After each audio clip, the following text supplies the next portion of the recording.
Alors moi, ce qui me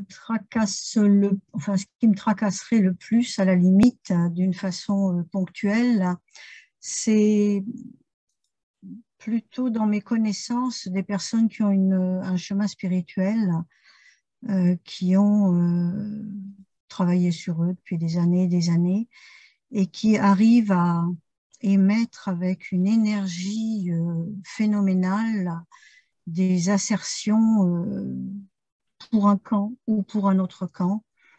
Et, et à la limite, ça me perturbe plus que de savoir qu'actuellement, il y a donc deux pays qui sont en guerre, sachant que de toute façon, euh, la guerre, euh,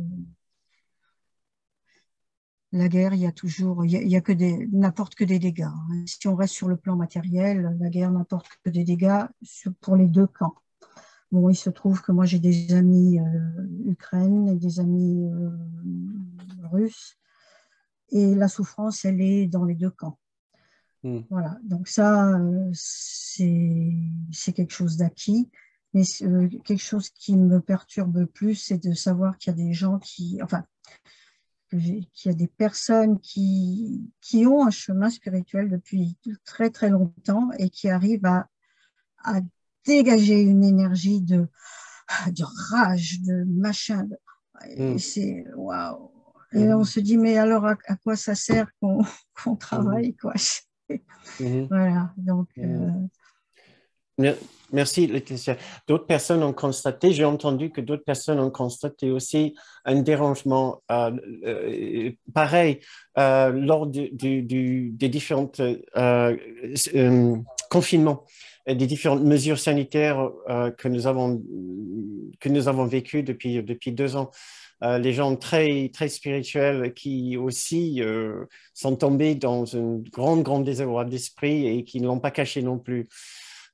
Donc, je pense il y a deux choses qui sont intéressantes ici. C'est que tout d'abord que nous nous étonnons encore que les gens qui ont fait un chemin spirituel depuis très longtemps et peut-être qui déclarent avoir des principes spirituels, de vouloir, qui professent ou qui proclament l'amour de Dieu, etc., et qui tombent, comme tu dis, dans une rage ou à tenir des positions et des propos extrêmement sévères à des moments.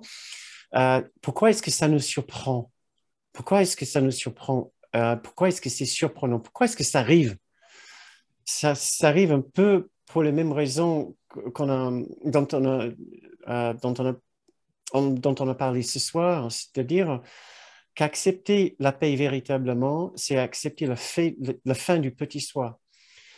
Et ce qui est beaucoup plus difficile que ce qu'on croit, mais beaucoup plus difficile, vraiment de dire adieu définitivement à son petit soi, à sa petite histoire, à son passé, à l'avenir anticipé, l'avenir radieux pour lequel on travaille.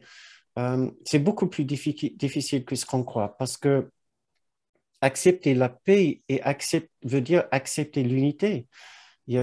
Si nous aimons bien l'idée d'accepter la paix, nous n'aimons pas du tout l'idée d'accepter l'unité.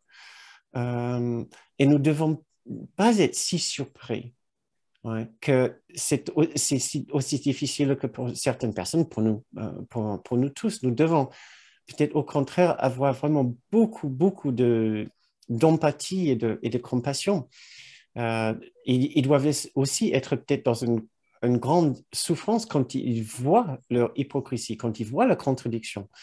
Et pour cela, par contre, ces grands événements, ces grands drames que nous vivons maintenant depuis 2 ans, sont absolument des instants d'apprentissage excellents pour savoir à quel point nous nous leurrons, nous trompons quand nous pensons avoir vraiment atteint un certain niveau de paix, de, de croissance spirituelle, et nous nous voyons plonger, mais comme des fois les pires journalistes que nous voyons à la télé, des fois, que c'est assez remarquable ce que nous pouvons entendre à la radio, à la télé, et aussi, bien sûr, n'en parlons pas sur Internet.